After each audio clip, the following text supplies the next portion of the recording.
আম্মু, তোমার সাথে একটা ইম্পর্ট্যান্ট কথা আছে। না, এখন সময় নাই, পরে বলিস। না আম্মু, এখনই শুনতে হবে। আচ্ছা, বলে ফেল শুনি। আম্মু, আমি বিয়ে করব। কাকে? একটা মেয়েকে। তো বিয়ে করে বউকে খাওয়াবি কি? আমার খাওয়ান থেকে অর্ধেকটা খাওয়াবো। পড়াবি কি?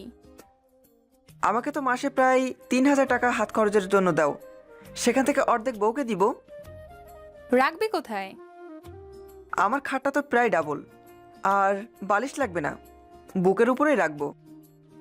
বউয়ের পড়াশোনার খরচ কে দিবে?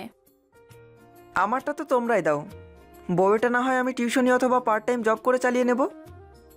তোর মতো আকাইম্মার কাছে মাইয়া দিব কেডায়? তোমার বড় বোনের মেয়ে সারা আছে না, ওকে তো বিয়ে দেওয়ার জন্য একটা ভালো ছেলে খুঁজতেছে।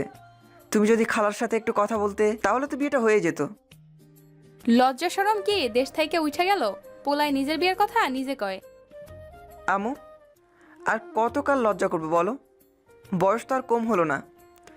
সরকার ছেলেদের বিয়ের জন্য সময় নির্ধারণ করেছে 21 বছর।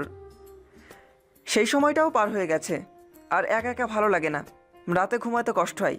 কোলবালিশ নিয়ে আর ঘুমাতে পারবো না। আমু, এই বিয়েটা করতেই হবে, না হলে কিন্তু। নইলে কি হবে?